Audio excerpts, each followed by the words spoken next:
Hello friends, welcome back to my channel Sona's Cooking Journey. இன்னைக்கு நம்ம சேனல்ல என்ன ரெசிபி பார்க்க போறோம்னா வெஜிடபிள் நூடுல்ஸ் எப்படி பண்றதுன்னு பார்க்கலாம். அதுக்கு முன்னாடி என் சேனலுக்கு சப்ஸ்கிரைப் பண்ணாதவங்க சப்ஸ்கிரைப் பண்ணிக்கோங்க. கூட இருக்க பெல் பட்டனையும் பிரஸ் பண்ணிக்கோங்க. நான் போடுற வீடியோஸோட நோட்டிஃபிகேஷன் உங்களுக்கு உடனே வரும். வாங்க இப்போ நம்ம இந்த ரெசிபி எப்படி பண்றதுன்னு பார்க்கலாம். அதுக்கு நம்ம இப்போ ஃபர்ஸ்ட் நூடுல்ஸை வேக வச்சு எடுத்துக்க போறோம். அதுக்கு நான் ஒரு 2 லிட்டர் அளவுக்கு தண்ணி கொதிக்க வச்சிருக்கேன். அதில் 1 டீஸ்பூன் அளவுக்கு உப்பு சேர்த்துக்கோங்க. அப்புறம் 1 டேபிள் ஸ்பூன் அளவுக்கு எண்ணெயும் சேர்த்துக்கோங்க. எண்ணெய் சேர்த்திங்கன்னா நூடுல்ஸ் ஒட்டாமல் இருக்கும். இப்போ நான் வந்து 400 கிராம் நூடுல்ஸ் எடுத்து வச்சுருக்கேன். எந்த நூடுல்ஸாக இருந்தாலும் பரவாயில்ல. அதை இப்போ இந்த தண்ணியில் சேர்த்துக்கலாம். கொதிக்கிற தண்ணியில் நம்ம சேர்த்துக்கலாம். இப்போ எல்லா நூடுல்ஸையும் நம்ம இந்த மாதிரி தண்ணியில் சேர்த்துக்கலாம். சேர்த்துட்டு இதை வந்து நம்ம இப்போ குக் பண்ண போகிறோம். இந்த நூடுல்ஸை வந்து நம்ம ஃபுல்லாக குக் பண்ணக்கூடாது. ஏன்னா ரொம்ப ஃபுல்லாக குக் பண்ணோன்னா லைக் அது ஒரு மாதிரி பிசு பிசுன்னு ஆகிடும், தனித்தனியாக இருக்காது. ஒரு 70 to 80% குக் பண்ணணும். அது கொஞ்சம் நீங்கள் எடுத்து அதை கையால் அமுக்கி பார்த்தீங்கன்னா கொஞ்சம் ஹார்டாக இருக்கணும். அது இப்போ பாருங்கள், இந்த மாதிரி இருக்கணும் நூடுல்ஸு. இப்போ நம்ம இதை வந்து வடிகட்டி எடுத்து வச்சுக்க போகிறோம். இந்த மாதிரி ஒரு ஸ்ட்ரெயினரில் போட்டு வடிகட்டி எடுத்து வச்சுக்கோங்க.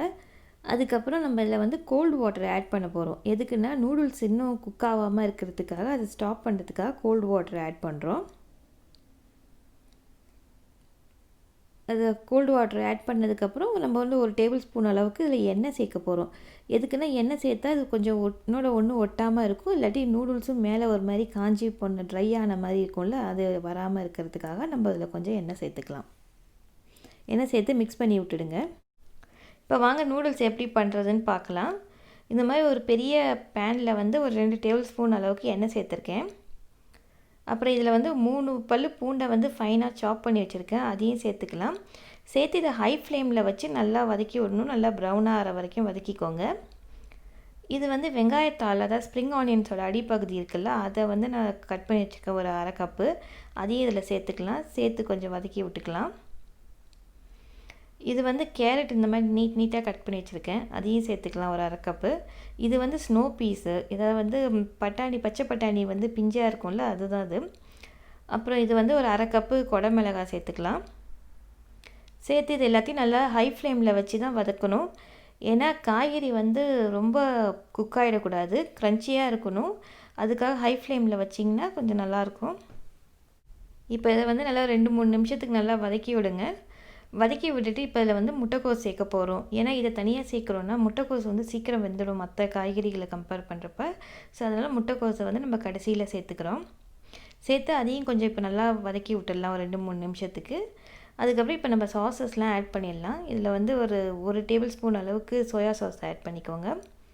அப்புறம் 1 டேபிள் ஸ்பூன் அளவுக்கு வினிகர் ஆட் பண்ணிக்கோங்க. அப்புறம் ஒரு 2 டேபிள் ஸ்பூன் அளவுக்கு சில்லி சாஸ், இது வந்து ரெட் சில்லி சாஸ். உங்கள்கிட்ட க்ரீன் சில்லி சாஸ் இருந்ததுன்னா அதை கூட சேர்த்துக்கலாம். அப்புறம் தேவையான அளவுக்கு உப்பு பார்த்து போடுங்க. ஏன்னா சாஸில், வினிகரில், சோயா சாஸ்லலாம் உப்பு கொஞ்சம் இருக்கும், அதனால் பார்த்து போடுங்க. அதுக்கப்புறம் ஒரு டீஸ்பூன் அளவுக்கு பெப்பர் பவுடர் சேர்த்துக்கலாம். சேர்த்து இதை நல்லா இப்போ வந்து மிக்ஸ் பண்ணி விட்டுட்டு கொஞ்சம் வதக்கிக்கலாம், அந்த சாஸ் எல்லாம் கொஞ்சம் குக் ஆகிற வரைக்கும். இப்போ பாருங்கள், சாஸ் எல்லாம் குக் ஆகிட்டுது. இப்போ நம்ம வந்து குக் பண்ணி வச்சுருக்க நூடுல்ஸை வந்து அதில் சேர்த்து அதை மிக்ஸ் பண்ணிட வேண்டியதான். பாருங்கள், நூடுல்ஸ் பாருங்கள் ஒன்றோட ஒன்று ஒட்டாமல் எப்படி இருக்குதுன்னு. இப்போ இது எல்லாத்தையும் சேர்த்து நம்ம வந்து மிக்ஸ் பண்ண போகிறோம். இந்த மாதிரி ஒரு 2 கரண்டி வச்சுக்கிட்டு இந்த மாதிரி மிக்ஸ் பண்ணிங்கன்னா ஈஸியாக இருக்கும். இப்போ எல்லாத்தையும் நம்ம நூடுல்ஸ் எல்லா பக்கமும் நம்ம மசாலா படுற மாதிரி நூடுல்ஸை மிக்ஸ் பண்ணிட வேண்டியதான். மிக்ஸ் பண்ணிவிட்டு நம்ம இப்போ நூடுல்ஸை சர்வ் பண்ணிடலாம்.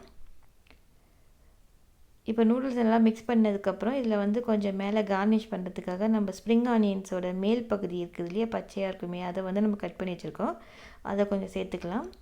சேர்த்துட்டு மிக்ஸ் பண்ணி விட்டுட்டு நம்ம சர்வ் பண்ண வேண்டியதான். இப்படி ஒரு பவுலில் போட்டு நம்ம இதை சர்வ் பண்ண வேண்டியதான். இது ரொம்ப சிம்பிளான ரெசிபி தான். இதை நீங்கள் வீட்டில் ட்ரை பண்ணி பாருங்கள். ட்ரை பண்ணி பார்த்துட்டு எப்படி வந்ததுன்னு கமெண்ட்டில் சொல்லுங்கள். அப்புறம் இந்த ரெசிபி உங்களுக்கு பிடிச்சிருந்ததுன்னா லைக் பண்ணுங்கள், உங்கள் ஃப்ரெண்ட்ஸுங்க கூடலாம் ஷேர் பண்ணுங்கள். மறந்துடாமல் என் சேனலுக்கு சப்ஸ்கிரைப் பண்ணுங்கள். கூட இருக்க பெல் பட்டனையும் ப்ரெஸ் பண்ணிக்கோங்க. மீண்டும் இன்னும் ஒரு நல்ல ரெசிபியோட, இன்ட்ரெஸ்டிங்கான ரெசிபியோடு சந்திப்போம். தேங்க்ஸ் ஃபார் வாட்சிங். பாய்.